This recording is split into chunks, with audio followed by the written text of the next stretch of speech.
Welcome to College Football Roundtable, your source for college football coverage, including major storylines, playoffs, can't miss game previews, and picks each week. Join your hosts, Dan, Rob, and Jordan at the roundtable for a show unlike anything else.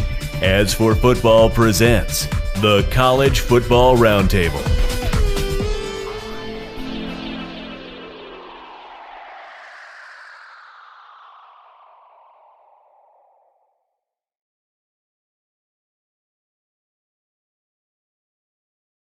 Week 9 is in the books, or we're heading into week 9. Good grief, like time is flying by. Texas and Oklahoma almost fell into a trap. Bama staved off back-to-back losses to Tennessee and losing a second game in Tuscaloosa in the same year.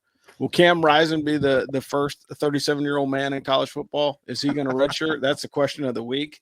I mean, he hasn't played in 6 games, and so he easily could take a medical redshirt with that bum knee.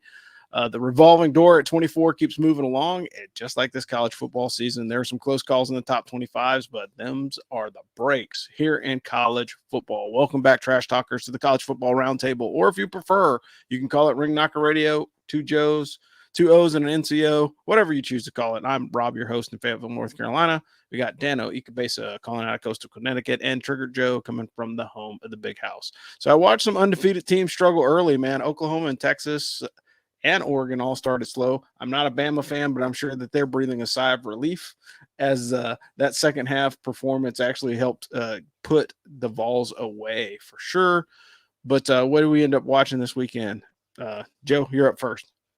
Yeah, I'm not going to lie. The UFC being in Abu Dhabi kind of screwed up how many 12 o'clock games I could catch. I did, however, catch my Wolverines absolutely drag the Michigan State Spartans up and down the field like they owed them money. I was expecting a little more.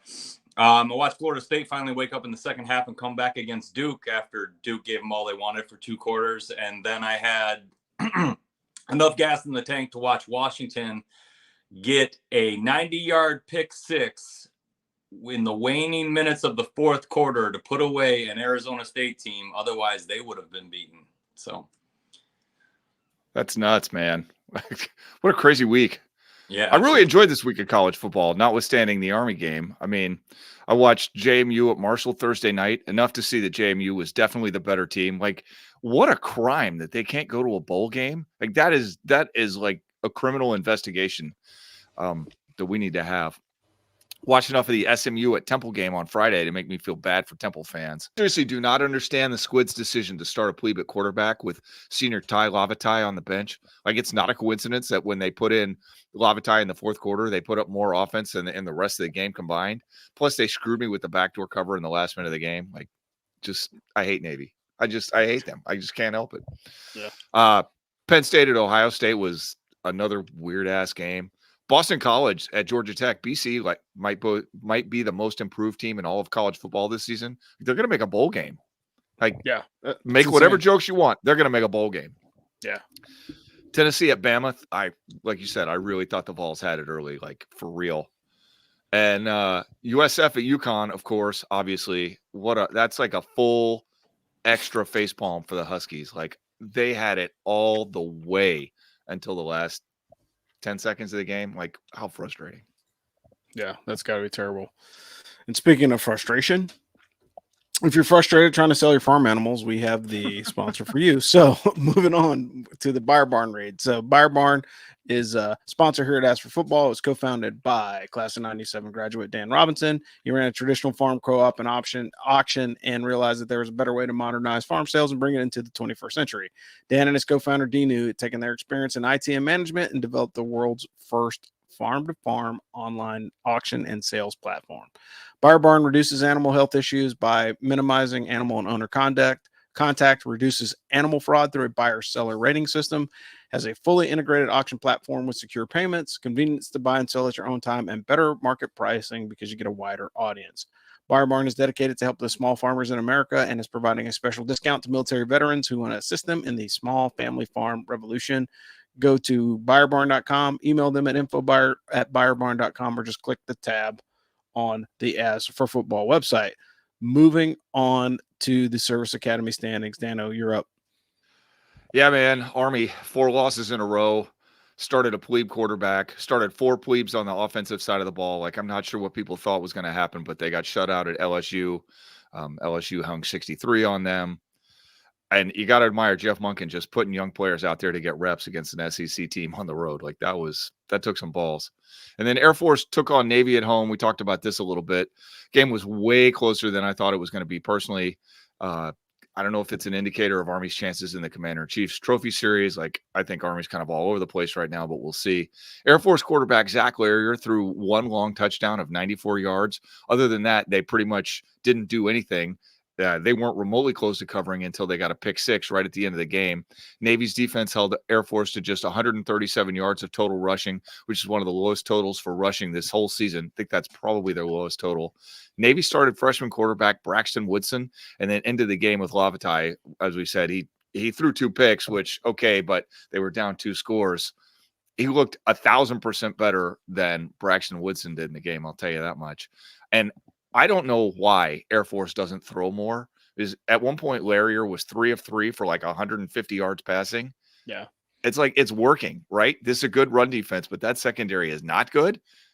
I don't understand that at all. But anyway, FCS Academies, Coast Guard had a bye week this week. They Bears take on Norwich in a excuse me. The Bears took on Norwich this week, got a huge win, 52-14. Home winning streak for the Coast Guard continues. Bears take on Maritime next week. That's a big game.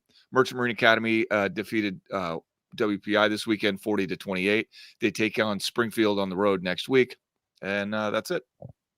Yeah, so it'll be interesting. And back to your point about Air Force, and we'll talk about it a little bit deeper because that's actually the topic of the day today is strength of schedule.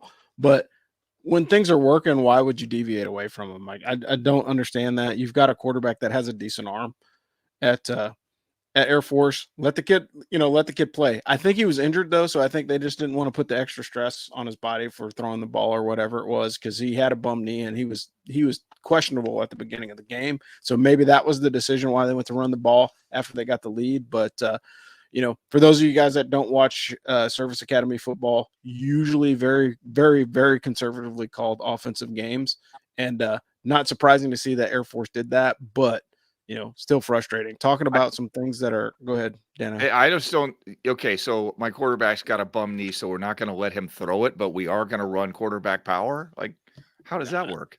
I have no idea. Only in the mind of Air Force coaches, man. Like, I don't even think that's they're barely a service academy, let alone a college. But we'll move on from there and dive into this week's top 10. Joe, what do you got? Georgia had the week off, so they stay at number 1.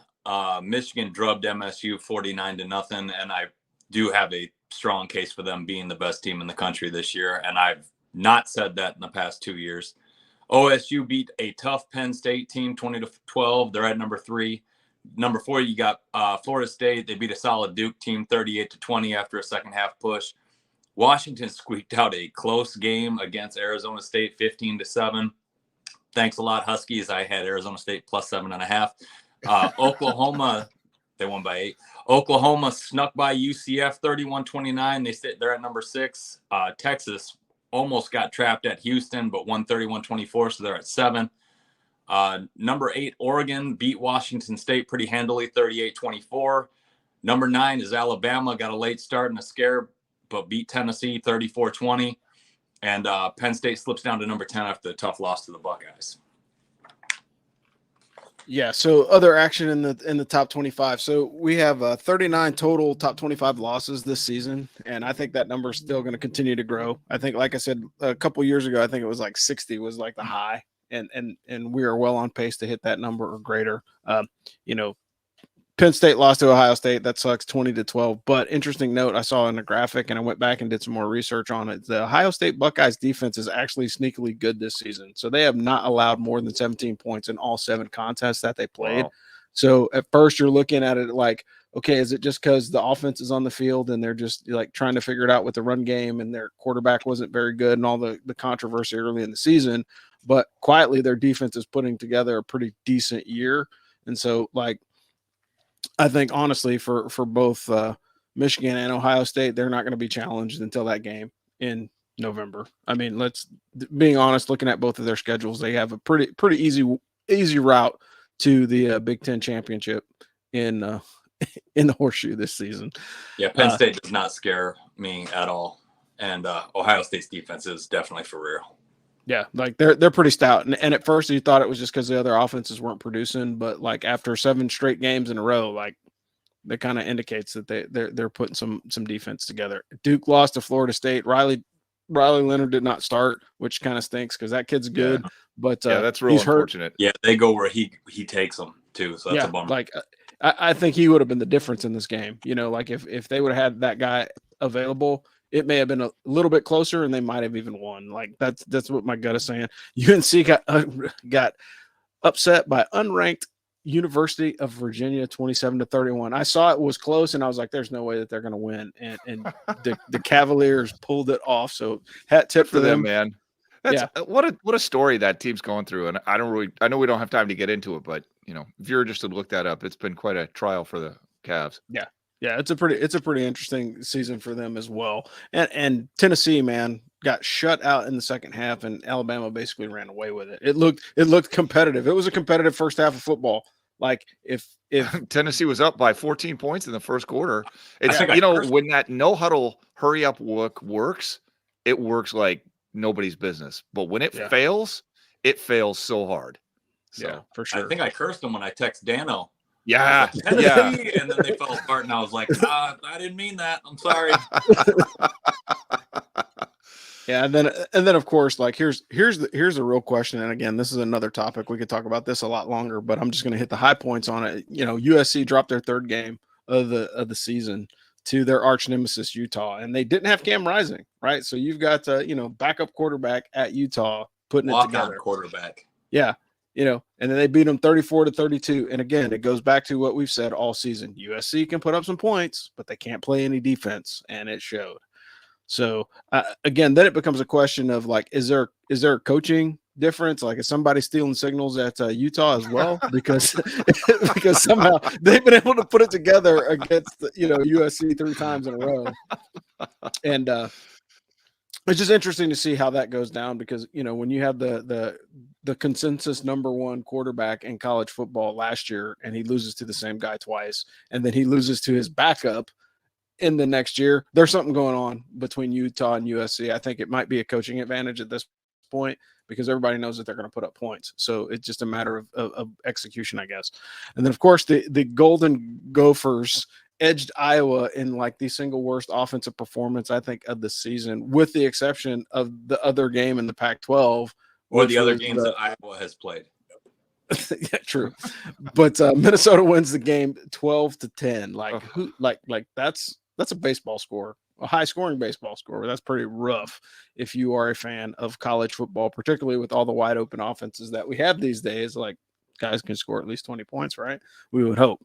Anyway, moving on to people that do not produce. We've already talked about Iowa's lack of offense this week, but let's move on to Joe's Blue Falcon of the Week. Who you got, Joe? Oof, man. I took a little bit of a after-school special serious turn with this one, but after what I saw Saturday night, it's time to put it out there. So, Sparty, I apologize, but listen up because this one affects you. The Michigan State Athletic Department is my Blue Falcon of the Week because this rivalry with my guys used to mean something until they started employing garbage coaches and, let's be honest, garbage human beings. And I'm not going to go into their whole athletic department because we know what we're talking about. And this one is dedicated to the student athletes. I'm not going to get into the entire department.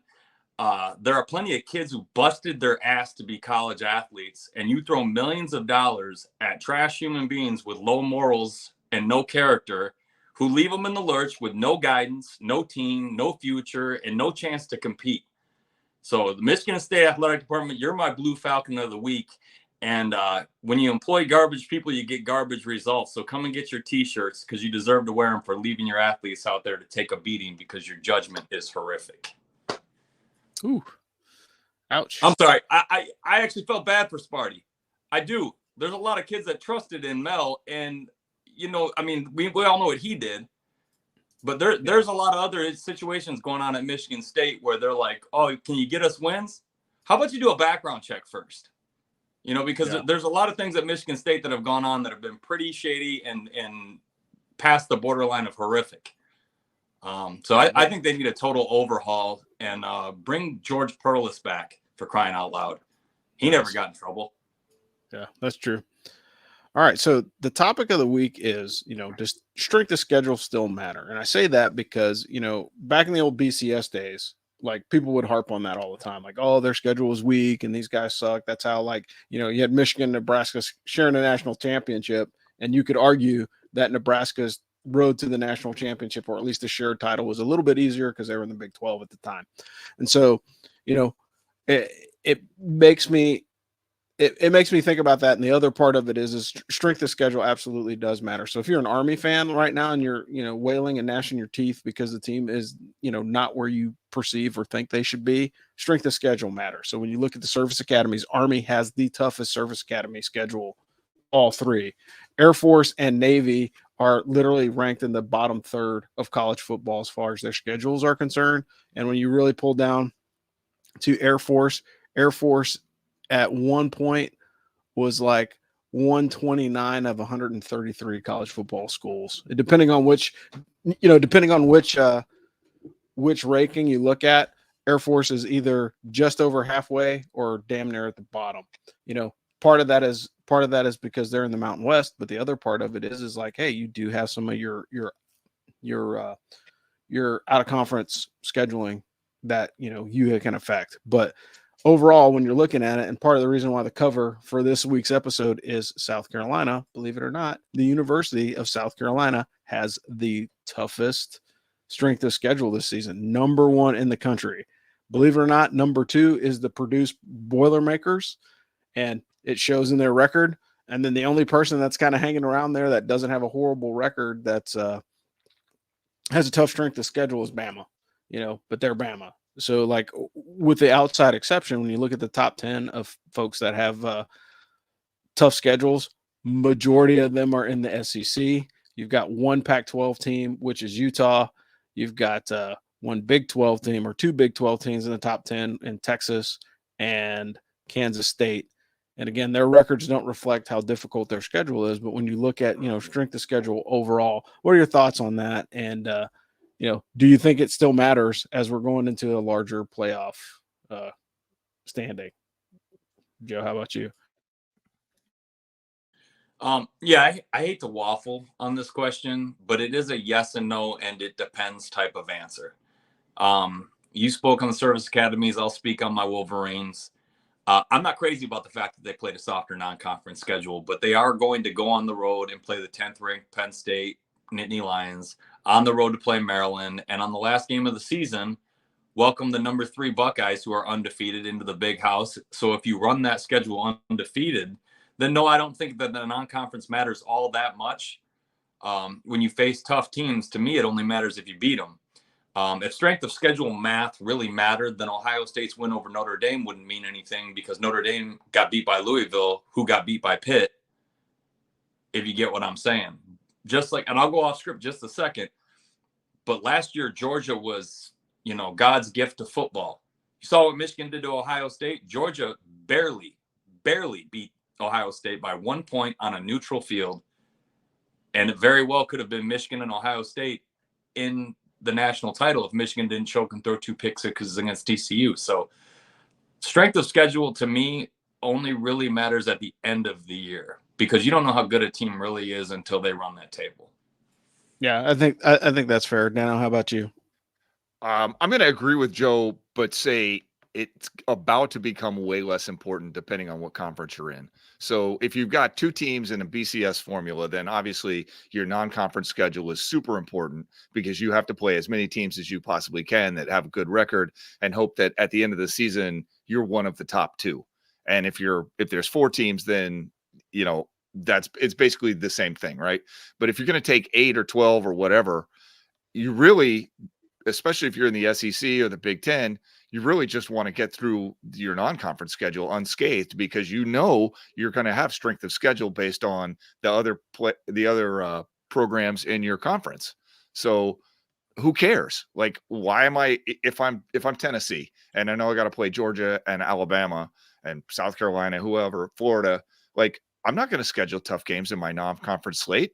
Shoot, if I beat Georgia and Alabama, I'm good. So that's, I don't, it's kind of interesting because we've talked about whether or not Army can afford to remain an independent with the way that scheduling has happened. But I've been wondering if it would be easier to get games because these teams would want to get an opponent that they think they can beat, or maybe like we've got this year. Yeah, sure, you can get all the Power 5 games you want, and that just makes it harder. But at any rate, my point is, if you're in the Big Ten or the SEC, you want those easy non-conference games now with the expanded playoff starting next year. If you're in the Pac-12 or whatever's left of it, or the Big 12 or who knows what in the ACC, and maybe you're still trying to make an argument. I don't know. Yeah, I think both of you guys had made some really great points, because I was thinking about it this way. Take Penn State, for example. After watching the Penn State-Ohio State game this weekend, Penn State is never going to be an elite team in the Big Ten East. They're not going to. And the reason why they're not going to is because they got to play Ohio State and Michigan every year. So that makes them a middle tier team before the season even kicks, right? But if you throw in UCLA, USC, and all the other teams that are starting to come in, and we jumble up the conferences or throw divisions out completely like the SEC is thinking about doing, and then there's a balance because the computer is selecting your schedule every season, then it increases your chances. So like if I'm imagine if Penn State played Iowa, Minnesota, UCLA, USC, in October in the cold in Happy Valley. Like that's 4 wins as far as I'm concerned, because they have a much tougher, they play defense, they have a good offense. And, like I'm looking at teams like the Penn States of the world, or like Missouri, right? Missouri comes to the SEC. Missouri's about to get washed out of the SEC. Like going to the SEC was a good move 5 years ago, but now that you got Texas and Oklahoma, and if they continue to play like they're playing this season, like you don't want to be Mizzou in the SEC with that schedule, so it's just interesting to think about how it's going to look, and maybe strength of schedule will matter internally more so than it is college football writ large. Whereas in the BCS era, it literally was like, hey, I got to impress the computer. So if the computer says I have the tough schedule, then I have a tough schedule. And I think that's part of the reason why you see the growth of the SP ratings and all the other S ratings that are out there from all the different sports prognosticators, because everybody's trying to determine where the edge is, at this point in college football, because with these big, huge broadcast, conglomerates coming up next year, bottom line is, if you win out, you should be good. But the last thing that we want to see is like a 1 or 2 loss team, conference champion, not make the playoff, even though they were the best team in their conference. And I think that still, goes back to the strength of schedule discussion as far as that concerned. But we'll go one final thought, and then we'll move on to the next read. Friends, we've talked about Craig Oxane on this show before. He is the Vice President of Residential Lending for Draper and Kramer in Chicago. Craig is a member of the West Point class of 1994, licensed to lend in all 50 states, based out of Chicago. He is one of the biggest VA lenders in the country. Craig offers super competitive rates. He's going to give you the best deal he can. But why this is really important is because the mortgage process is freaking confusing. You got interest rates moving all over the place, trying to figure out when you want to lock in, and there's 2 inches of paperwork you got to sign. Like, it's a stressful time, and you do not want to go with somebody who does not care about you at that point. You want to go with somebody you can call, ask questions, somebody that you can trust, like a West Point graduate. That's Craig. And this is how the West Point network functions, right? Craig is helping us stay in business here at As for Football, and we're helping you get a better deal on the mortgage by introducing you to the very man you need to meet if you're trying to buy or refinance a house. Plus, Craig doesn't charge lending fees for veterans. It's a huge savings. It's like $1,300. Like $1,300. Get that money. Oh, Craig Oxane, Vice President of Residential Lending. Check it out. Links on our website. Just go to asforfootball.com, click the button, fill out a little questionnaire. You'll be talking to Craig in a couple of hours. It's too easy. It's too easy. And I'm telling you, it's a tough enough process, man. Let us help you through the hard parts. Thanks, Tim. Yeah, so let's move on to the games of the week. Again, like, I don't know what's going on with college football, but I love the fact that we got games on Tuesday. So if you guys are listening to this late, sorry, you're going to hear these a little bit late. But either way, You start the matchups Tuesday, October the 24th, with New Mexico State at Louisiana Tech on CBS Sports Network. You've got Liberty at Western Kentucky. I stand corrected. I threw a little shade on Liberty last week. They are undefeated going into this week against Western Kentucky. The Hilltoppers, that's a pretty challenging game just playing at home. Western Kentucky is usually better than their record shows year after year. So I think that'll be a good test for the Flames. Moving on to Wednesday night, we got Jacksonville State at FIU on the CBS Sports Network. That kicks at 7. UTEP and Sam Houston at 8 o'clock on ESPN2. That should be a good game. Battle of Texas. That's pretty much a neutral field between both of those teams. Moving on to Thursday, which is scratching my head. You got Syracuse and Virginia Tech at 7:30 kick on ESPN. You got Georgia State and Georgia Southern. Georgia State and Georgia Southern. That should be a good game. You know, the Panthers are doing well. Georgia Southern, they're kind of middle of the pack, but, you know, Maction is always good, allegedly. Moving on to Friday night, you got Florida Atlantic against Charlotte. They kick at 7:30 on ESPN2. Then we're rolling into the Saturday slate. One of the interesting ones that'll be on for sure here locally is number 16 Duke at number 21 Louisville. That should be a good game. Louisville's kind of struggling towards the end of the season. Duke's coming off of a tough loss against FSU. Should be an interesting game. Moving on. If Sam Hartman was still there, noon kick, Florida State versus Wake Forest, that would have been an interesting game. But surprisingly, though, if you haven't watched it, the Wake Forest backup is actually a halfway decent quarterback, but I don't think he's going to have anything for Florida State and the crew down there. You got Houston at K-State on ESPN2. That kicks at noon. West Virginia still fighting for their life against UCF on Fox Sports 1 at noon. You've got Indiana and a nicked-up Penn State. Penn State's probably going to roll Indiana. I would definitely do not take Indiana to cover because they're going to get smacked around in that game. I think Penn State's going to show up with a vengeance after losing a tough one to Ohio State. Moving down the line, you've got USC and Texas A&M. That might be an interesting one on ESPN. UConn against Boston College. That could be potentially be a trap game for BC just because, you know. I don't know about that. I think they're looking for revenge after last year. Oh, you think so? Yeah, I think they got it all the way. You think they had that one circled on their calendar since? I mean, after losing to UConn last year, yeah, definitely. Yeah. Well, and like you said, you know, Boston College is starting to pick up, so it's anybody's guess as to how that game is going to go. You got UMass at Army kicking at CBS Sports Network. You know, the Cadets are at home against a very bad team. Plus, we're going to have sun, no rain, 70 degrees. Perfect weather. That makes a huge difference, unfortunately. Yeah, it's good. It's good football weather for the Army team. Again, like we could dive deeper into that, but I think the strength of schedule is hurting them for sure. But the other part of it is like, doggone it, you got a new offense and you're just trying to find, you know, put the pieces in place, and you have to do it in real time because it's a football season. So that's the end of that. You got number 6 Oklahoma taking on Kansas. Kansas, you know, I think they've only lost 2 games. Oklahoma barely got past USF, which I had me scratch my head because or UCF. I don't understand that. Kansas may sneak in there and give them a black eye early, but I think, you know, second half, the skill of the depth chart will take over. You got Oregon at Utah kicking at 3:30 on Fox. That's going to be a great game given the way that Utah has played the past couple weeks, and Oregon, like, again, Ducks never let me down. They'll drop another one before the end of the season. You've got Southern Miss at App State. Again, if you got ESPN Plus, watch App State games because App State games are always exciting. Moving on, you got BYU at Texas. That should be an interesting contest. That's a Big 12 matchup this year. That will be an out-of-conference matchup next year. You've got Pitt at Notre Dame. I don't know, man. Like, Notre Dame has been super, super inconsistent this year. Pitt has been able to rise to the occasion, especially after what they did to Louisville. Can they do it again? You know, we'll see if they've got some skills coming up. Then you got number 1 Georgia versus Florida in Jacksonville. All right, I'm going to say this, and I think anybody that's a Tennessee fan or anybody that watches college football in the SEC knows for a fact that going into Jacksonville is a trap game, period. If you are playing in the swamp and you are undefeated, you need to be on your A game. Georgia is walking in, you know, minus Brock Bowers, who is consistent. That's a big loss. Yeah, who's consistent.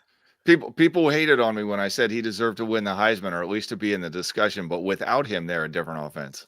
Yeah, for sure. And he's out for at least 4 to 6 weeks. So he may not even, be back towards for the SEC championship, depending on how his recovery goes. I'm And hoping again, he comes back for the draft combine, just in case Michigan has to play them.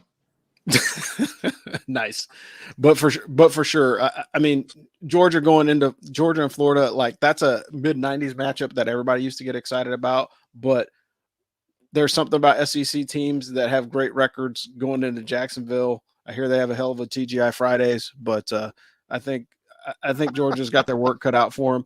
Plus, because they're short of weapon, man. Brock Bowers is hands down the best tight end in college football, maybe the best player. And I would, absolutely agree with Dano on that.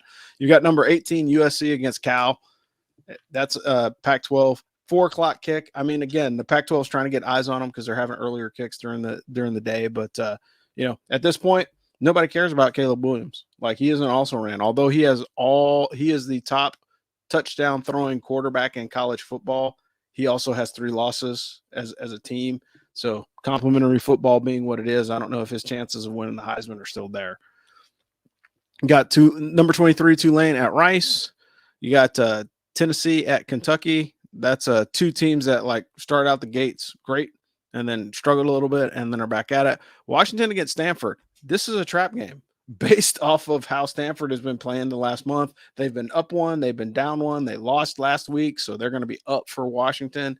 And the way that Washington played against Arizona State, it opens the door for something crazy to happen at Stanford. That's a 7:00 kick. You've got Air Force at Colorado State. I mean, again, it's Colorado State at Ram Air Force. Falcon trophy game. They got a trophy for that game. Yeah. Well, it's because they're from Colorado. It's probably got weed stuck inside the pedestal of the of the trophy for Colorado State hadn't won that thing lately. Yeah, at least for the Colorado State fans. Then you got Ohio State at Wisconsin. You got former defensive coordinator Luke and interim head coach taking on his old team at Ohio State. Like, Wisconsin is actually starting to look good. They've strung together a couple wins. I don't think they've got enough juice to run all over Ohio State. This would be a good matchup to check out that run defense of Ohio State because, as always, like if you're a running back in high school, if you don't want to go to Army and run in the some variation of the option, go to Wisconsin because Wisconsin always has a 5-star running back. Like, that is guaranteed that they're going to have a bell cow in their backfield. You got Vanderbilt at Ole Miss. Ooh, that's going to be a slaughter. Lane Kiffin's going to whip out something interesting. We're going to see if Colorado can switch places with UCLA and try and bump them out of the 25 spot in a close Pac-10 matchup. You got North Carolina against Georgia Tech. That game was mildly interesting last week. It's more interesting this week since UNC lost their game. And finally, we'll wrap up the slate with Oregon State at Arizona. Surprisingly, because Arizona is playing pretty doggone good football right now. So we'll see what's up. But we'll move into weekly locks. You guys give us a rundown of what you guys picked and then tell us what else you're watching. Weekly locks.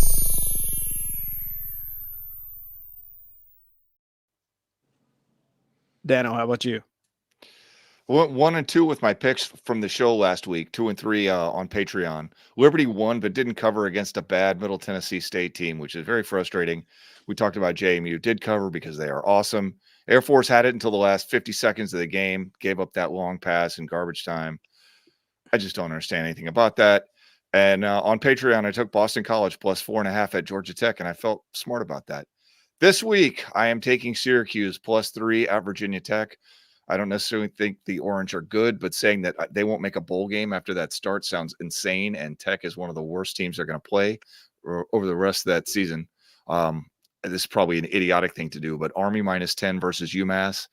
Like, I feel like we've beat this to death, but 3 Power 5 teams plus the Sun Belt champions this year in the last 4 games doesn't necessarily tell you that they are or aren't good. We'll see what Army looks like against UMass. Finally, Marshall minus 3.5 at Coastal Carolina. Grayson McCall is a very important player on that Coastal Carolina offense, and without him, they are not going to be the same team. So I don't know if I feel great about that pick, but I don't like Coastal Carolina chances without Grayson McCall. Yeah, I don't know if you saw that hit, man. That was pretty brutal. I mean, like he got blasted while he was trying to slide. you know, and I get it. It's all about contact. It's a contact sport. I get it. But he got whopped. And so I don't know how long he's going to be out. He's probably definitely going through some concussion protocols, maybe back in a week or two, but it looks pretty bad. I mean, he was unconscious after the hit. He was conscious when they wheeled him off. So, you know, he's giving a thumbs up to the crowd and everything else. So hopefully, you know, he will recover and come back. But you know, That you don't dude's want got to make a business decision, man. He could be holding a clipboard in the NFL. You don't need to be getting blasted by Sunbelt DBs who aren't even going to sniff a freaking pro day. Yeah, I mean, at some point you got to make a decision, particularly after a hit like that. I think if it would have been something minor, you know, no big deal. But like you got KO'd basically, so you got something to think about. Joe, how about you? Yeah, unfortunately, I went 2-2 this last week as Oklahoma got caught slipping by UCF and Iowa got beat by Minnesota. Learned my lesson there. Now, Mizzou covered against South Carolina and Ole Miss covered against Auburn, but I'm definitely going to do better this week. First things first, you guys are going to be thinking, what? But I'm taking North Texas at home plus 7.5 against Memphis. North Texas, no team to take lightly, and I think that they have a chance to win that game outright. Oh, wow. Next, I'm taking the Cowboys of Wyoming plus 5 at a not so good Boise State team on the road. I just like the way this team plays. They keep games close, and I don't think much of Boise State. Then you guys can't take my stripes for this one, but I'm going to take the Zoomies minus 11 against a lowly Colorado State team. I think it might be minus 12, but I think they win that game by 3 scores. Yeah. And I do feel a little guilty about this one, but I'm still going to do it anyways. I'm taking Minnesota at home, coming off a big win, minus 7 against the Spartans because Michigan State's just terrible. Yeah, that's fair. Like I don't know. I don't think Sparty is going to win any more games for sure. I feel bad for you, but if the bet cashes, we're on it. That's fair play, Joe. Fair play.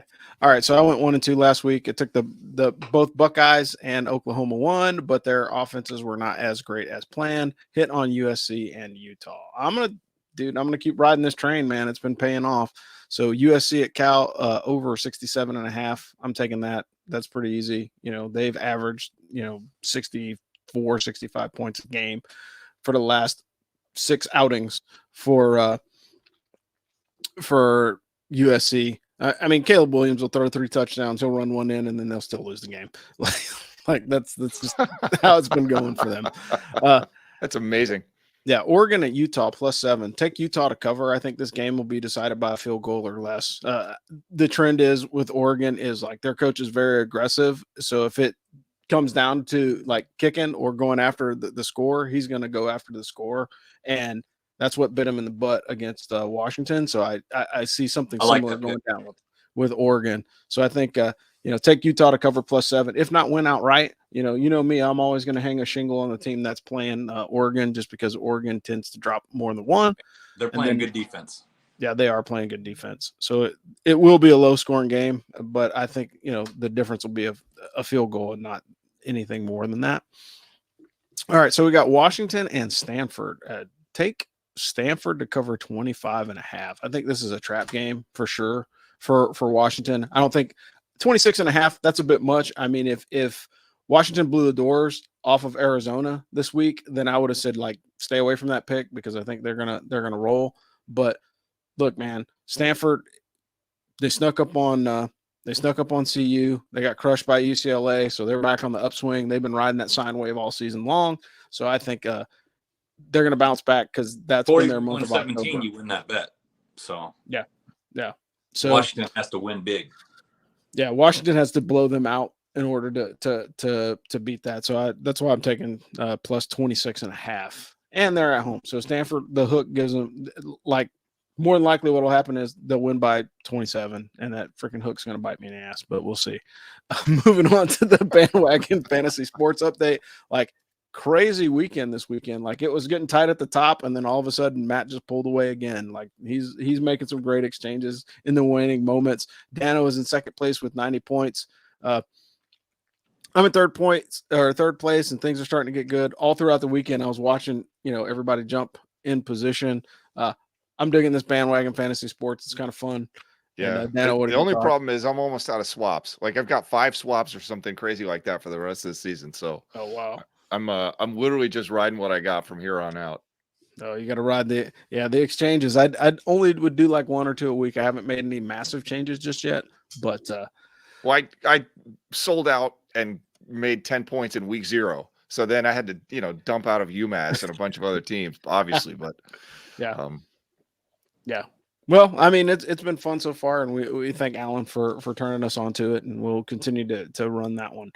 Hey, we're at week 9. Can you believe it? Holy smokes! This season has gone by so doggone fast, and it's hard to believe that we've got this much college football already in the rearview mirror. We're only a couple weeks out, and believe it or not, next week we're going to get the first announcement of who's going to be the initial standing top 6 for the college football playoff. I don't foresee any movement, anything crazy. I expect Michigan and Georgia to be 1 and 2, maybe Florida State as number 3 and Ohio State 4, but that's semantics at this point. Until one of those teams loses or gets into a tough contest, I think really the key billets that you're looking at is who's 5 and 6, because those are the folks that are in striking distance if one of these other major teams slip up. Who would you guys like to see in the playoff? And we'll wrap the show with that. I'm personally, I would like to see the top 4 teams, but is there any dark horses or anybody that you guys are thinking of that are not so far ranked that we should be looking at? I'd like to see Washington get in there. Top 4 conference champions. Top 4 it's conference. Not that hard. Don't make it more complicated than it needs to be. Yeah, but that college football sports writers always make it harder than it needs to be. I mean, they take something that should be simple and turn it into a calculus assignment. Yeah, for sure. I know. I'm an engineer. I know exactly how that works. Yeah, I would really like to see. I would like to see UGA take on probably Washington, and then I don't want to see Michigan and Ohio. I personally want to see Michigan play Georgia this year more than I want to see Michigan play Ohio State, because I think we're better. I do. Yeah, I don't want to see the nightmare scenario of Ohio State or Michigan dropping one game and then popping into the playoff as a 1-loss team. If there's a 1-loss team, Michigan wants Georgia. Yeah, they remember what happened a couple years ago. They want them. Yeah, which is fair. And like I said, I think the slate will settle up, because again, there's some head-to-head matchups that could be damaging to all these teams in the top 4. I mean, you still got Florida State, you still got Ohio State, Michigan, you still got you got UGA taking on Florida, and then they still got to play Bama too. So I mean, it's gonna be a crazy season. And so I'm looking at this right now. Bama is 5-0 in the conference, 7-1 overall.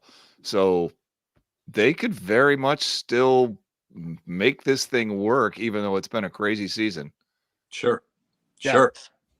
They and hold the keys to they hold the keys. If they went out, they're in. Yeah. If Bama runs the rest, they can't get in. If they went out, they go. Yeah, if Bama runs the rest of the table because of their strength of schedule, they are the right pick from the SEC. Like if they win the SEC championship, it's a no-brainer. I don't. Matter of fact, Michigan has to run the table to get in because of that non-conference. They can't have a loss. Yeah, for sure. And I think that's the thing that, like, as much as everybody hates it, It's fair. But what I'm saying is, if it comes down to it, if you have a 10-1 Michigan, or 11-1 Michigan, or 11-1 Ohio State, who goes in? Because I think everybody likes to see the Big Ten and the SEC in the playoff. Like, I think that's a no-brainer. I think it's been an anomaly when they tossed in TCU and Cincinnati. I mean, that was like, hey, that's appeasement for college football writ large. I would be shocked to see those teams both have one loss at the end of the regular season, though. I would. Yeah.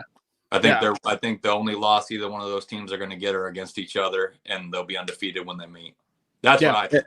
Yeah, well, I think an undefeated November for Ohio State and Michigan is quite possible until the end. One of those two, somebody's always got to go in the game, which will be fine.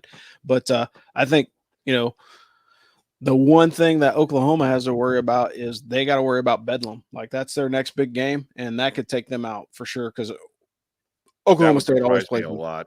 I mean, Yeah. I know it's a rivalry game, but come on, man. Oklahoma State has not been good this season. Oklahoma State is so unbelievably up and down this year. Yeah. They've come out and looked like two different teams in 2 different weeks. So, but then again, so has Oklahoma. Yeah. They Well, just, it just so it like it the sharps are going to lean towards Oklahoma hard on that one, but Yeah. crazier things have happened.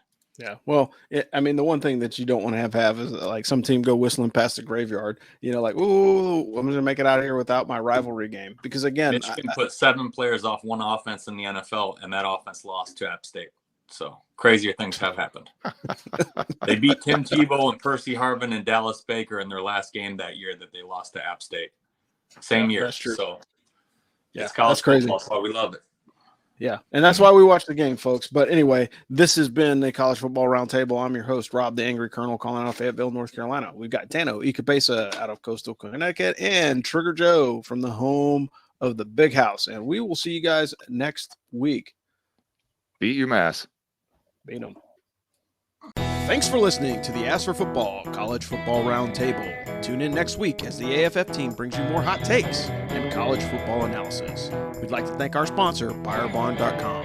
BuyerBarn.com is the world's first platform to perform online auctions and sales for farm animals. BuyerBarn.com is dedicated to helping small farmers in America and are extending a special discount to military veterans who want to help in the revolution of the family farm. Go to BuyerBarn.com/military. That's BuyerBarn.com, BYREBARN.com to learn more and to get started, or email them at info@BuyerBarn.com. Thanks again for listening to Ask for Football College Football Roundtable, and as always, beat Navy.